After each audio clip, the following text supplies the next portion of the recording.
Hi అండి, మన లక్ష్మి కుకింగ్కి స్వాగతం అండి. అయితే ఇవాళ మీకు పచ్చికారంతో పచ్చిరేలు కూర ఎలా చేసి చూపించాలో చెప్తానండి. ఎలాగో చేసుకోవాలి, ఎలాగ వండుకోవాలి, ఎలా వండుకుంటే తినడానికి కమ్మగా ఉంటుంది అనేది మీకు ఈ రోజు వీడియోలో చెప్తానండి. ఇది ప్రాస కోసం పెట్టింది ఏం కాదండి. పచ్చికారం పచ్చిరేలు ప్రాస ఏం కాదండి, నిజంగా కాంబినేషన్ అండి. దీనికి కావాల్సింది పచ్చిరేలు, అలాగే పచ్చిమిరపకాయలు, దాంతో పాటుగా కొత్తిమీర ఎక్కువ కావాలండి. కొత్తిమీర ఇలాగా వీటితోనేనండి చాలా కమ్మగా ఉంటుంది. ఎంత టేస్టీగా ఉంటుందో. ఇది అన్నంలోకి బాగుంటుంది, పూరీలోకి బాగుంటుంది, చపాతీలోకి బాగుంటుంది, ఎందులోకైనా సరే సూపర్ కాంబినేషన్. గ్రేవీగా ఉంటుంది కూర కూడానే. అది కొంతమందికి గ్రేవీగా ఉంటేనే బాగుంటుంది, నచ్చుతుంది కదా. అన్నంలో కలుపుకుని తినడానికి, చపాతీలో ఇలా తీసుకుని తినడానికి చాలా బాగుంటుందండి.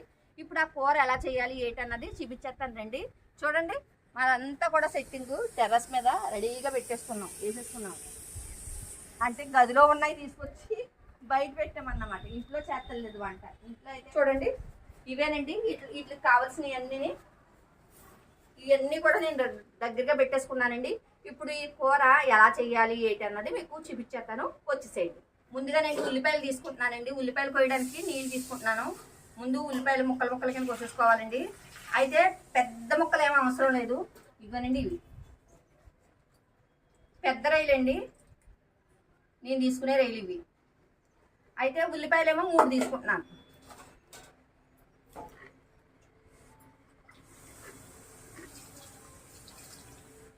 చేయి కడుక్కుంటున్నాను, మళ్ళీ నీ శ్వాసం కింద అనిపిస్తుంది అనేసి. ఇదిగోనండి 3 ఉల్లిపాయలు తీసుకుంటున్నాను. ఈ 3 ఉల్లిపాయలు కూడా ముక్కలో కొంచెం పెద్దగా కోసేసుకోవచ్చండి. మరీ చిన్న ఏం కోసుకొని అవసరం లేదు.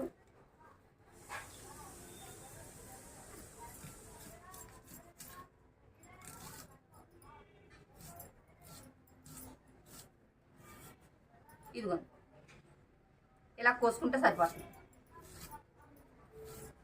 ఒక ఉల్లిపాయని అంటే ఒక చెక్క 4 ముక్కల కింద పొడవుగా నేను చీరుకున్నాను అన్నమాట. ఇవన్నీ కూడా ఇందులో వేసేసుకుంటున్నానండి. ఉల్లిపాయలన్నీ అలా కోసేసుకున్నానండి. అలాగే అల్లం ముక్క కోసేసుకుని ఉంచుకున్నాను. 10 పచ్చిమిరపకాయలు ఇలాగ తుంచుకుని ఉంచుకుంటే సరిపోతుంది, ఇంతకన్నా కోసుకొని అవసరం లేదు. అలాగే ఇంత ఎల్లుల్లిపాయ రెబ్బల కింద తీసేసుకున్నానండి. ఇలాగా తీసేసుకున్నాను, పొట్టు తీయక్కర్లేదు. అలాగే కొద్దిగా జీడిపప్పు, ఇదిగోనండి జీడిపప్పు. ఇప్పుడు కొత్తిమీర కోసుకుంటున్నానండి. కొత్తిమీర కోసుకుంటాం అంటేని ఇప్పుడు పెద్దగా కోసేసుకుంటే సరిపోతుందండి. పెద్ద చిన్న ముక్కలు ఏం అక్కర్లేదు. చూసారా, ఇలా కోసేసుకుని కడిగేసుకుని పక్కన పెట్టేసుకోవటం. అది వేసేస్తున్నాను చూడండి. కొంచెం కొత్తిమీర ఎక్కువే పడుతుందండి. అంటే చిన్న ఒక కట్టలోనండి 3 వంతులు చేసామనుకోండి. ఒక కట్టనే మనం అది అందులోనూ ఒక వంతు వేసుకోవాలన్నమాట. పెద్ద కట్టలు ఉన్నాయి కదా, ఎంతెంత కట్టలో అంతంత కట్టలోని 3 వంతులు చేస్తే అందులో ఒక వంతు వేసుకోవాలన్నమాట. అంటే తెలియని పిల్లలు ఉంటారు కదా కొంతమంది, అందులోని వంతు వేయండి ఇలా వేయండి అని తెలియదు కదా. అందుకనేసి నాకు కూడా ఇలాగే తెలుసండి చెప్పడం, అందుకని నేను ఇలా చెప్తున్నాను. ఇదిగోనండి, ఇది కూడా కోసేసుకుని పక్కన పెట్టేసుకున్నాను. ఇప్పుడు పొయ్యి అంటించేసుకుని ఎలాగా చేసుకోవాలో ఏటో కూర చెప్పేస్తాను, వచ్చేసేయండి. ఇప్పుడు పొయ్యి అంటించుకోవాలి. పొయ్యి అంటించుకుని దాకెట్టుకోవాలి. దాకా ఏడయింది, నూనె వేసుకోవాలి.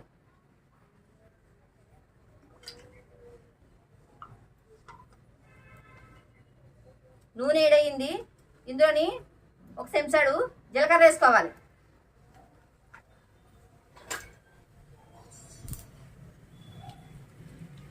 ఇందులో ఇందాక కోసుకుని ఉంచుకున్న ఉల్లిపాయ వేసుకోవాలి.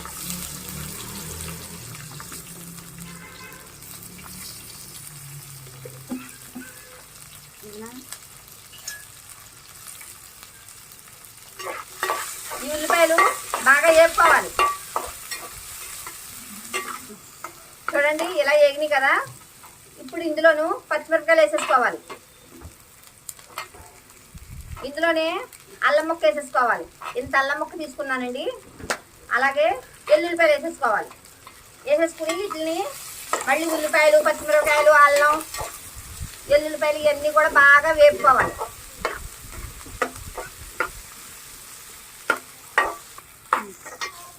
చూడండి ఇలా వేగినాయి కదా. ఇప్పుడు ఇందులోను 10 జీడిపప్పులు, జీడిపప్పులు లేకపోతే కనుక మీరు ఏడుశనగ గుళ్ళు కూడా వేసుకోవచ్చు. ఏడుశనగ గుళ్ళు వేసుకున్నా సరే బాగుంటుంది, జీడిపప్పు వేసుకుంటే ఇంకా బాగుంటుంది. అందుకని నేను జీడిపప్పు వేసాను అన్నమాట. ఇదిగోనండి మొత్తం అన్నీ కూడా ఏగిపోయినాయి. స్టవ్ ఆఫ్ చేసేస్తున్నాను. ఇవన్నీ కూడా మనం మిక్సీ పట్టుకోవాలండి చల్లారిన తర్వాత. అప్పుడు ఇందులోనే మిక్సీ పట్టుకునేటప్పుడే ఈ కొత్తిమీర అనేది కూడా వేసుకోవాలన్నమాట. ముందైతే కనుక ఇవన్నీ కూడా వేరే దాంట్లో తీసేసుకుంటున్నానండి. ఇందాక ఇది ఉన్నది కదా, ఇందులో తీసేసుకుంటున్నాను. గమ్ముని చల్లారిపోతాయి. తర్వాత మళ్ళీ నాకు దీంతో పని ఉంది, ఈ గిన్నెతోని పని ఉంది. ఇవన్నీ కూడా ఇందులో తీసేసుకుంటున్నాను.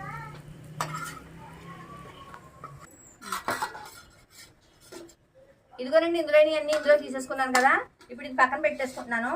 ఈ పచ్చిరాయలు ఉన్నాయి కదా, ఈ ఎక్కువ సార్లు శుభ్రంగా కడుక్కోవాలండి. ఆల్రెడీ కడిగినయే మళ్ళీ ఇంకో 2 సార్లు కడుక్కుంటున్నాను, లేకపోతే కనుక నీచు వాసన వేసినట్టు ఉంటాయి అన్నమాట.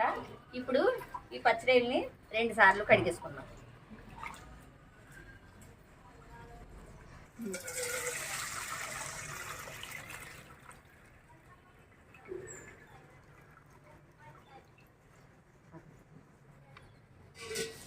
మళ్ళీ పొయ్యి అంటిస్తున్నానండి. రైలు శుభ్రంగా కడిగేసుకున్నాను, పొయ్యి అంటిస్తున్నాను. పొయ్యి మీద మళ్ళీ ఇందాక పెట్టుకున్న దాకే పెట్టుకుంటున్నాను. దాకా వేడిగానే ఉంది కదా, వెంటనే పోసేసుకుంటున్నాను నూనె. ఇప్పుడు ఇందులో కొద్దిగా నూనె వేసుకునండి. నూనె వేడయింది, ఇందులోని రైలు వేసేసుకోవాలి.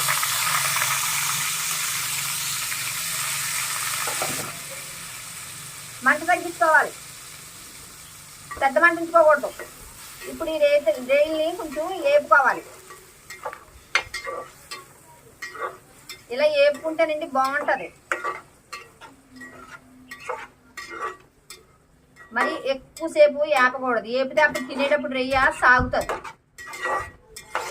ఇప్పుడు నేను చేసినట్టు చేస్తే కనుక కూర అంతా కూడా చక్కగా రెయ్యిలోకి వెళ్ళి రెయ్యి తినేటప్పుడు బాగుంటుంది అన్నమాట. అందుకనేసి చూడండి, ఇప్పుడు ఇలాగా ఏగుతూ ఉన్నప్పుడే ఇందులోని కొంత పసుపు,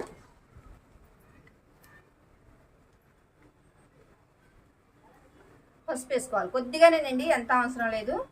అలాగే ఇందులోనే కొంచెం సాల్ట్ మళ్ళీ కూరలో వేసుకుందాం. ఇప్పుడు ఇంకొక రవ్వ ఇలా వేపేసుకుని పొయ్యి కట్టేసుకోవాలి. చూడండి ఇలా ఏగిపోయినాయి కదా, ఇలా ఏగితే చాలు. ఇంతకన్నా ఏగితే మీకు ఏమవుతుందంటే కనుక రెయ్యి తినేటప్పుడు సాగుతుంది. అందుకనేసి ఇంతకన్నా వేప అవసరం లేదు అని చెప్తున్నాను అన్నమాట. పొయ్యి ఆఫ్ చేసేస్తున్నానండి.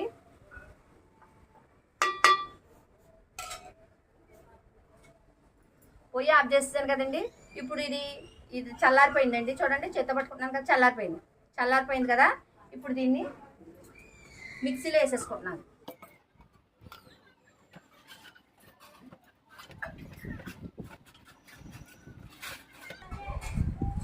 ఇందులోనే కొత్తిమీర కూడా. ఇప్పుడు దీన్ని మెత్తగాని పేస్ట్ కింద చేసేసుకుని తీసుకొచ్చేస్తాను. ఇదిగోనండి మొత్తం అంతా కూడా ఇలాగా పేస్ట్ పట్టుకుని తెచ్చుకున్నాను. ఇలా పెట్టేసుకుని శుభ్రంగానే మిక్సీలో పట్టేసుకోవచ్చండి. రోట్లో రుబ్బుకుంటే ఇంత మెత్తగా రాదు, కష్టం కూడా అయిపోతుంది. అందుకనేసి నేను మిక్సీలో చేసేసాను అన్నమాట. ఇప్పుడు ఇవి ఉన్నాయి కదా, కారం నుండి చేయగడిగేసుకుంటాను. మళ్ళీ నేను ఇదే దాంట్లో చేసేద్దాం అనుకుంటున్నానండి. అందుకని ఈ రొయ్యలు తీసేస్తున్నాను. లేకపోతే కనుక వేరే దాకా కూడా పెట్టుకోవచ్చు. నేను ఇంకా అన్ని దాఖలు చేసి కడగలేను అనుకున్న వాళ్ళు ఇలా చేసుకోవచ్చు అన్నమాట. చూడండి ఇలా మొత్తం రొయ్యలన్నీ కూడా పక్కకు తీసేస్తున్నాను.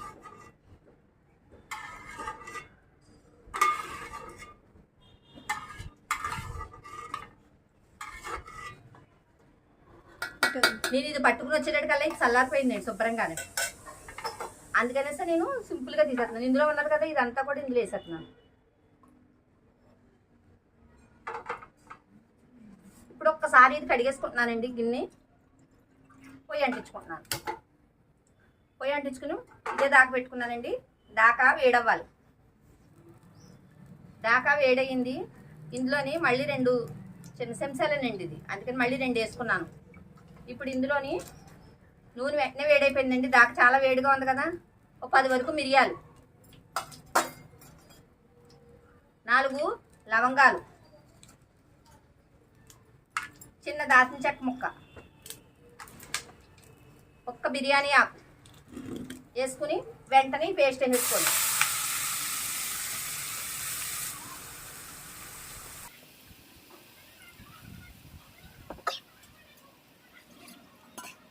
ఈ పేస్ట్ అడుగట్టకుండా జాగ్రత్తగానే కలుపుకోండి. ఇందులో మనం జీడిపప్పు వేసాం కదా, తొందరగా అడుగట్టేస్తుంది కాబట్టి చూసుకుని జాగ్రత్తగా కలుపుకోండి.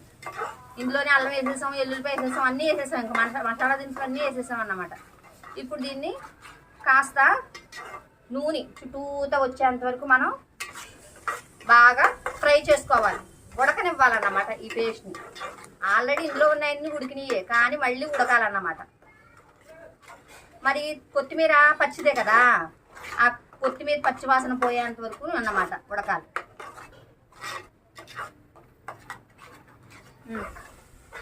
చూడండి, ఇది బాగా ఏగిపోయింది.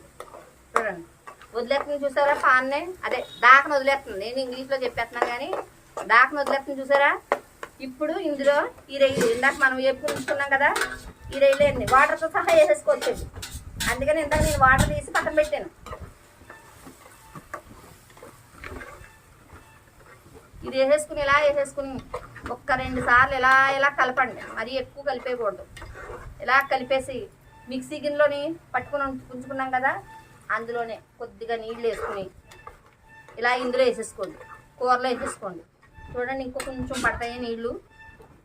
కూర కాసేపు ఉడకాలి. ఇందులో రొయ్యలుని కొత్తిమీర ఉల్లిపాయ ఇదంతా కూడా కాసేపు ఉడకాలి. అంటే నేను ఒక పెద్ద గ్లాసు నీళ్ళు వేసుకున్నట్టే నేను లెక్క. ఉడికితేనే బాగుంటుంది. వేగిపోయినాయి కదా అని ఉడకనివ్వకుండా మానేయకండి. ఇప్పుడు ఇలా కలిపేసుకున్నారు కదా, ఇప్పుడు ఇందులోను ధనియాల పొడి, ఇంతేనండి, ఇంకేం అక్కర్లేదు. అయితే మీకు కారం సరిపోలేనట్టు ఉంటే కనుక ఇప్పుడు ఈ టైంలోనే మీరు మిరియాల పొడి వేసుకుంటే బాగుంటుంది అన్నమాట. కారం ఏమో వేసుకోకూడదు. ఉప్పు సరిపోలేదండి, ఇందాక ఉప్పు తక్కువగానే వేసాను కదా, కారం అయితే సరిపోయింది.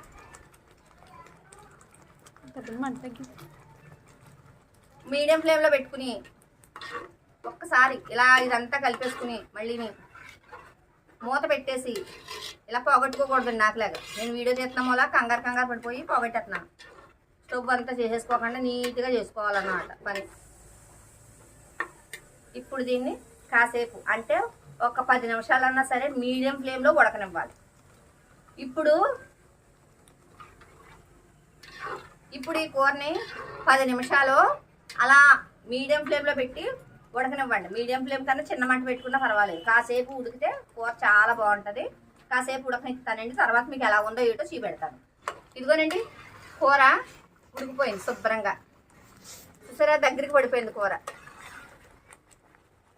ఇంతకన్నా అవసరం లేదండి. ఇక దీన్ని నేను స్టవ్ ఆపేస్తున్నాను. స్టవ్ ఆఫ్ చేసేసానండి. ఇప్పుడు అంతా కూడా ఈ గిన్నెలోకి తీసేసుకుంటారు. ఇదంతా కూడా నేను ఇందులోకి తీసేసుకుంటున్నాను. ఈ దాకైతే తోమేసుకుంటాను అన్నమాట.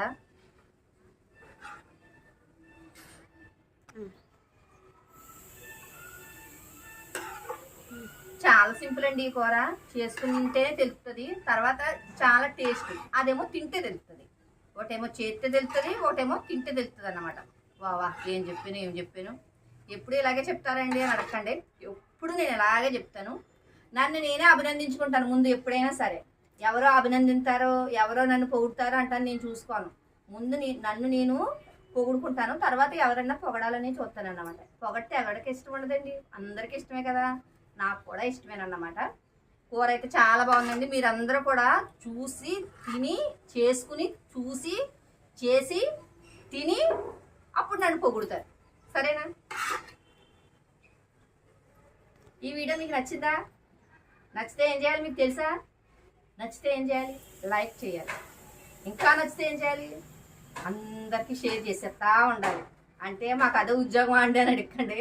అదే ఉద్యోగం ఏం కాదు, ఒక మంచిది ఒక ఆవిడ చెప్తుంటే నలుగురికి చెప్తానికి ఏమైంది కాబట్టి షేర్ చేసేయండి వీలైనంత వరకు. సరేనా? తర్వాత తింటా మాట్లాడుకుందాం. తింటా అయితే బోల్డ్ కౌలు చెప్తాను. ఇప్పుడైతే నీ కొడుకులోని ఎలకలు పరిగెడుతున్నాయి, కానీ పిల్లిని అంటే వేయను. సరేనా? అండమే వేస్తాను. వచ్చేసేయండి.